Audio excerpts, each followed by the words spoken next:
아버님, 저는 도망 안 갈 거예요. 내 마지막을 지켜준 건 며느리 수진뿐이다. 모든 재산은 그녀에게 남긴다. 젊은 것이 돈 보고 노인네 꼬셨구만. 결혼 1년 만에 남편을 잃고 거동 불편한 시아버지와 단둘이 남겨진 32의 젊은 여자. 세상은 그녀를 손가락질했지만 그녀가 지켜낸 것은 돈이 아니라 사람이었습니다. 혈연보다 진한 정, 법보다 강한 약속. 한 며느리가 끝까지 지켜낸 가족의 진정한 의미입니다. 이야기 시작 전 구독과 좋아요는 영상 제작에 큰 힘이 됩니다. 이야기 시작합니다. 결혼식장에 화려한 조명이 꺼진 지 채 1년도 되지 않았건만 수진의 삶은 이미 빛바랜 사진처럼 변해 있었다.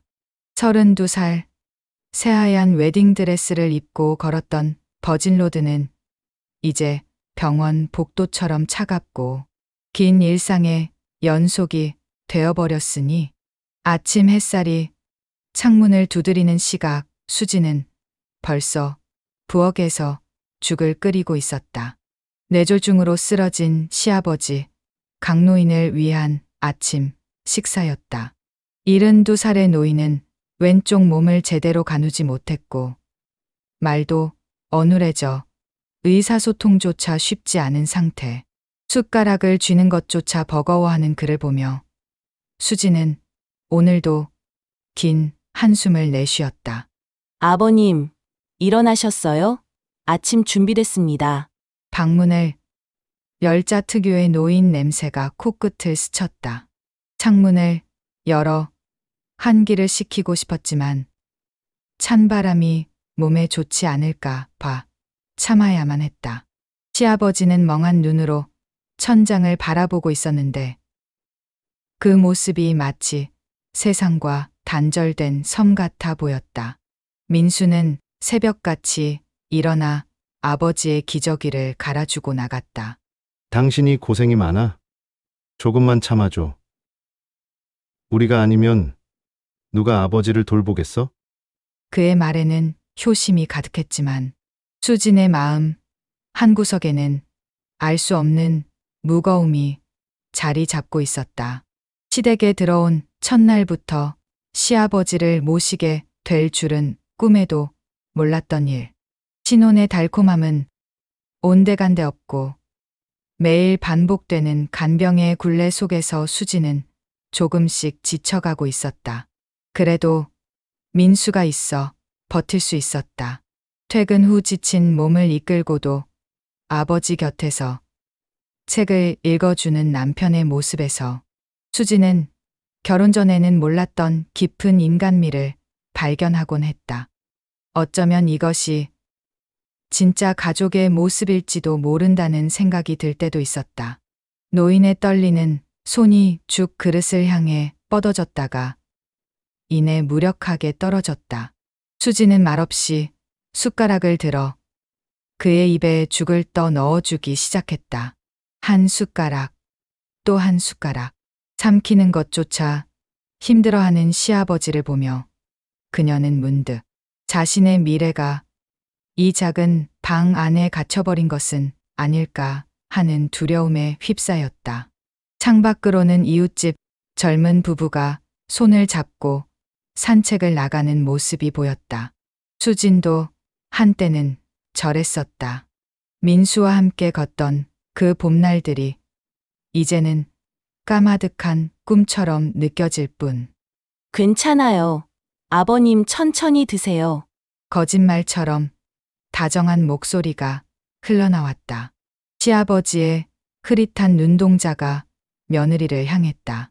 고맙다는 말을 하고 싶은 듯 입술이 달싹거렸지만 뚜렷한 말이 되어 나오지는 않았다.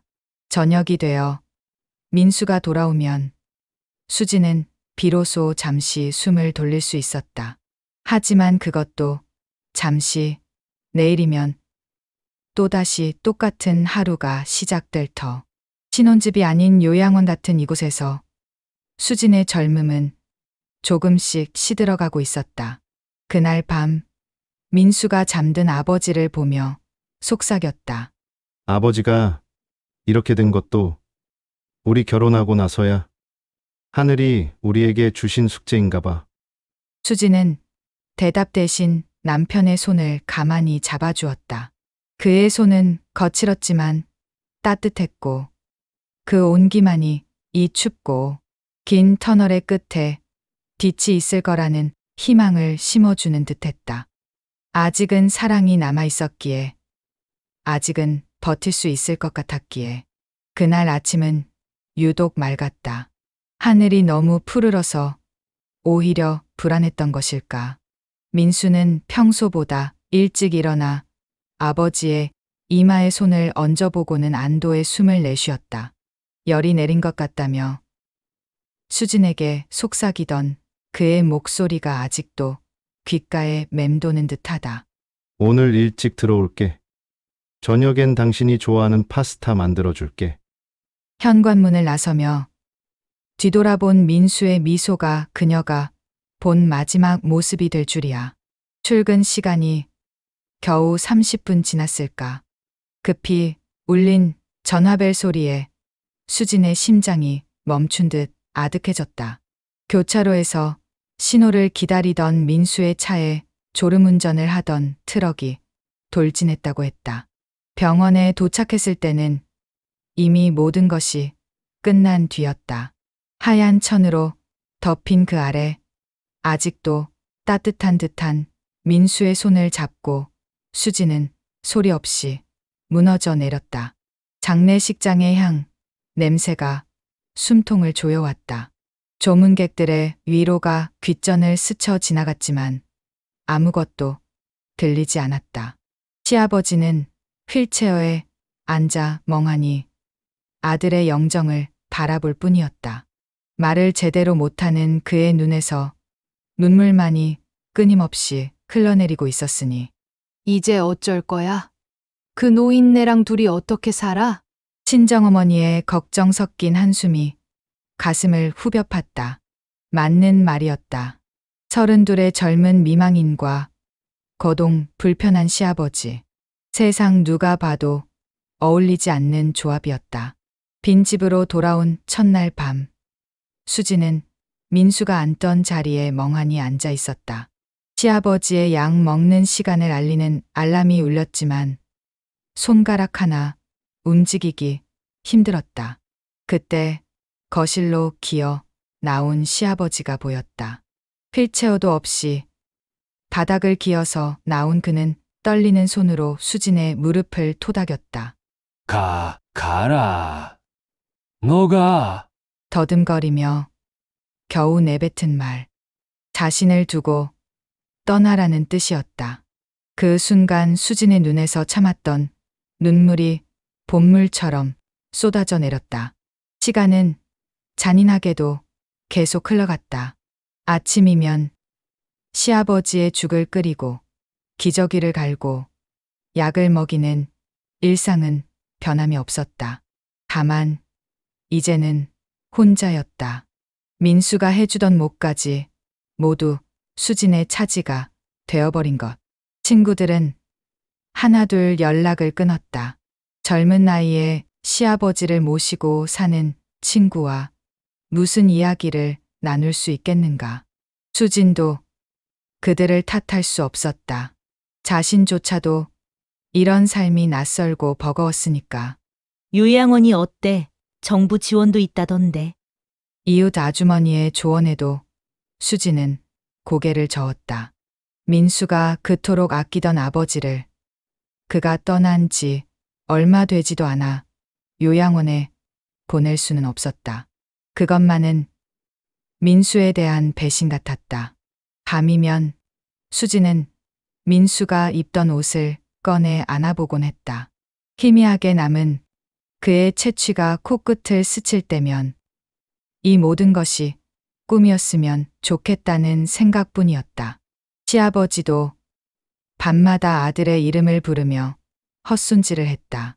아들이 읽어주던 책을 가슴에 안고 잠들곤 했는데 그 모습이 너무나 애처로워 차마 볼 수가 없었다. 어느새 초상집의 화환들이 모두 치워지고 세상은 아무 일 없다는 듯 돌아가고 있었다. 하지만 이 작은 집 안에서는 시간이 멈춘 듯했다. 수진과 시아버지 두 사람은 민수라는 하나의 이름으로 간신히 연결된 채 하루하루를 견디고 있을 뿐이었다. 그러나 수진은 알고 있었다. 민수가 자신에게 남긴 마지막 숙제가 무엇인지를. 저 방에 홀로 누워있는 노인이 바로 민수의 전부였다는 것을 말이다. 계절이 두 번 바뀌는 동안 수진의 손은 더욱 거칠어졌다. 매일 시아버지를 씻기고 들어 올리는 일은 젊은 여자의 고운 손을 일꾼의 손으로 만들어버렸다. 거울 속 자신의 모습이 낯설 때가 많았다. 화장기 없는 얼굴, 대충 묶은 머리, 때에 묻은 앞치마. 이것이 정말 33 여자의 모습이란 말인가. 친정어머니가 또 찾아왔다. 이번엔 선보겠다는 사람의 사진까지 들고서였다. 수지는 사진을 보지도 않고 돌려보냈다. 어머니의 한숨이 깊어질수록 수진의 마음은 더욱 단단해져 갔다. 너 이러다 진짜 늙어. 그 영감 돌아가실 때까지 얼마나 더 걸릴지도 모르는데. 잔인한 말이었지만 현실이기도 했다. 하지만 수지는 방 안에서 들려오는 시아버지의 기침 소리에 자리에서 일어났다. 어머니는 결국 빈손으로 돌아가야 했다. 시아버지의 상태는 조금씩 나아지고 있었다. 완전하지는 않지만 이제는 짧은 단어 정도는 발음할 수 있게 되었고 오른손으로 숟가락을 잡을 수도 있었다. 수진이 만든 죽을 한 숟가락 떠먹을 때마다 그의 눈에 미안함이 가득 차오르는 것을 그녀는 알고 있었다. 어느 날 저녁 시아버지가 떨리는 손으로 종이에 무언가를 적었다. 미안하다, 며느리야. 삐뚤빼뚤한 글씨였지만 진심이 느껴졌다. 수지는 그 종이를 받아들고 한참을 바라보다가 시아버지의 손을 잡았다. 아버님이 계셔서 저도 버티는 거예요. 민수 씨 냄새가 나거든요. 아버님한테서. 그것은 거짓말이 아니었다. 시아버지의 이마를 닦아줄 때, 약을 먹여줄 때 문득문득 민수의 흔적이 느껴지곤 했다. 같은 눈매, 같은 손가락 모양, 심지어 잠든 모습까지도 닮아 있었으니까. 동네 사람들의 시선은 따가웠다. 젊은 여자가 시아버지와 단둘이 산다는 것, 그것도 남편이 죽고 나서도 계속 모신다는 것은 이해하기 어려운 일이었나 보다. 수근거림이 들릴 때마다 수지는 귀를 막고 싶었지만 이내 고개를 들고 당당히 걸었다. 장을 보러 나가면 시아버지를 위한 것들로 가득 찼다. 부드러운 죽의 재료들, 노인용 기저귀, 혈압약, 자신을 위한 것이라곤 생리대 정도가 전부였다. 계산대 직원의 연민, 어린 시선이 느껴질 때면 괜히 미소를 지어 보이곤 했다. 비 오는 날이면 시아버지의 관절이 더 아팠다. 그런 날은 밤새 신음하는 소리에 수진도 한숨도 못 잤다. 파스를 붙여주고 찜질을 해주고 그래도 안 되면 긍을 토닥여주며 밤을 지새웠다. 새벽녘이 되어서야 겨우 잠든 시아버지의 얼굴을 보면 문득 이 사람도 누군가의 아들이었고 누군가의 아버지였다는 생각이 들었다. 친구들과의 연락은 완전히 끊겼다. 더 이상 공통의 화제가 없었으니까. 그들이 연애와 여행, 이야기를 나눌 때 수진에게는 오늘 시아버지의 혈압 수치와 대변 상태가 가장 중요한 일이었다. 그럼에도 수지는 시아버지를 떠날 수 없었다. 아니, 떠나지 않기로 했다. 민수가 그토록 사랑했던 아버지. 이제는 수진에게도 가족이 되어버린 이 노인을 혈연이 아니어도 함께 보낸 시간이, 함께 흘린 눈물이 그들을 진짜 가족으로 만들어가고 있었으니 밤이 깊어지면 수지는 시아버지의 방문을 살짝 열어보곤 했다. 고르게 들려오는 숨소리를 확인하고 나서야 안심이 되었다. 언젠가는 이 숨소리도 멈출 것이다. 하지만 그때까지는 수진이 지켜줄 것이다. 민수와의 약속처럼, 아니, 이제는 자신과의 약속으로. 봄비가 창문을 두드리는 오후였다. 벚꽃이 피었다가 지는 것을 2번이나 본 뒤의 봄이었으니 민수가 떠난 지도 어느새 2년이 흘러간 셈이었다. 시아버지는 요즘 들어 말이 부쩍 늘었다. 더듬거리긴 했지만 짧은 문장 정도는 만들 수 있게 되었고 가끔은 옛날 이야기를 들려주기도 했다. 그날도 수지는 시아버지의 손톱을 깎아드리고 있었다. 노인의 두꺼운 손톱을 조심스럽게 다듬으며 문득 이 손이 얼마나 많은 세월을 살아왔을까 생각하던 참이었다. 며느리야 잠깐 이리 와봐. 시아버지의 목소리에는 평소와 다른 진중함이 묻어 있었다. 수진이 다가가자 그는 떨리는 손으로 베개 밑을 더듬었다. 오래된 통장 몇 개와 등기부등본이 나왔다. 수진은 당황스러운 얼굴로 그것들을 바라보았다. 이게 다 내가 모은 거야. 아무도 몰라. 시아버지의 설명은 느리고 어눌했지만 내용은 충격적이었다. 젊은 시절부터 조금씩 모아온 돈으로 작은 건물을 하나 샀고 그것을 임대해 꾸준히 수익을 올려왔다는 것. 통장에는 수진이 상상도 못한 금액이 적혀 있었다. 자식들은 아버지가 가난하다고 생각했다. 그래서 더더욱 찾아오지 않았고 요양원 비용조차 아까워했던 것이다. 하지만 정작 시아버지는 그 누구에게도 기대지 않고 살 수 있을 만큼의 재산을 갖고 있었던 셈이었다. 왜 말씀 안 하셨어요, 아버님?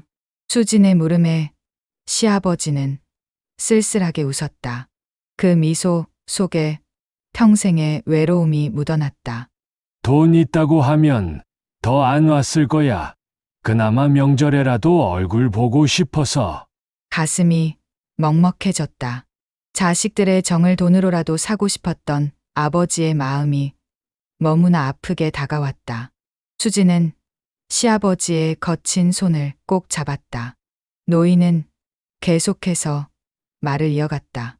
통장의 비밀번호, 건물 관리인의 연락처, 임대 계약 내용까지 마치 유언을 하듯 하나하나 설명하는 그의 목소리는 점점 작아져 갔다. 이거 다 넣어줄 거야. 너만 날 버리지 않았어. 수진의 눈에 눈물이 고였다. 돈이 문제가 아니었다. 2년 동안 묵묵히 곁을 지켜준 것에 대한 보답이라는 것도 알았다. 하지만 그보다 더 큰 의미는 시아버지가 자신을 진정한 가족으로 인정했다는 것이었다. 아버님, 전 돈 때문에 모신 게 아니에요. 알아. 그래도 너도 살아야지 젊은데. 시아버지의 눈에도 눈물이 맺혔다. 서로를 바라보는 두 사람 사이에 말로 표현할 수 없는 감정이 오갔다. 핏줄이 아니어도 법적 관계가 끊어졌어도 그들은 이미 서로에게 없어서는 안 될 존재가 되어 있었으니까. 그날 밤 수지는 오랜만에 일기를 썼다. 오늘 아버님이 비밀을 털어놓으셨다. 하지만 내게는 그 재산보다 아버님이 더 소중하다. 민수 씨가 하늘에서 보고 있다면 내가 잘하고 있다고 말해주겠지? 며칠 뒤 시아버지는 정식으로 유언장을 작성했다. 떨리는 손으로 겨우 서명을 하면서도 그의 얼굴에는 안도의 빛이 흘렀다. 마지막까지 자신을 돌봐줄 사람이 있다는 것, 그리고 그 사람에게 무언가를 남겨줄 수 있다는 것이 그에게는 큰 위안이었을 터. 수지는 여전히 매일 아침 죽을 끓였고 시아버지의 약을 챙겼다. 달라진 것은 없었다. 아니, 하나 달라진 것이 있다면 시아버지가 조금 더 편안한 얼굴로 잠든다는 것뿐이었다. 마음의 짐을 덜어낸 그의 표정은 어린아이처럼 평화로워 보였다. 가을 단풍이 절정을 이루던 날, 시아버지는 평소보다 많이 먹었다. 수진이 정성껏 끓인 호박죽을 2그릇이나 비우고는 오랜만에 환한 미소를 지었다. 그것이 마지막 만찬이 될 줄은 아무도 몰랐다. 다음 날 새벽, 유난히 조용한 것이 이상해. 수진이 시아버지의 방문을 열었을 때 그는 이미 차가워져 있었다. 평화로운 얼굴이었다. 마치 좋은 꿈을 꾸다가 그대로 잠든 것처럼 입가에는 옅은 미소까지 머물러 있었으니 수지는 그의 손을 잡고 한참을 울었다. 슬픔인지 안도인지 분간할 수 없는 눈물이었다. 3년 가까이 함께한 시간들이 주마등처럼 스쳐 지나갔다.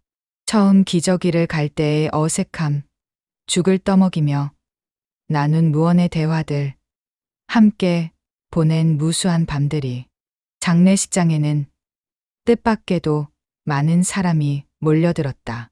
특히 그동안 얼굴 한번 비추지 않던 시아버지의 자식들이 하나둘 나타나기 시작했다.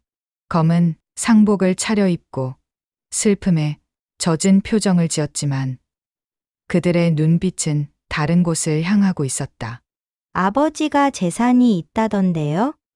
건물도 있다면서요? 상주석에 앉은 수진을 둘러싸고 수근거리는 소리가 들려왔다. 그들에게 아버지의 죽음은 슬픔이 아니라 기회였던 것일까? 수진은 묵묵히 조문객들을 맞으며 그들의 위선을 지켜보았다. 유언장이 공개되는 순간 장례식장은 술렁거렸다.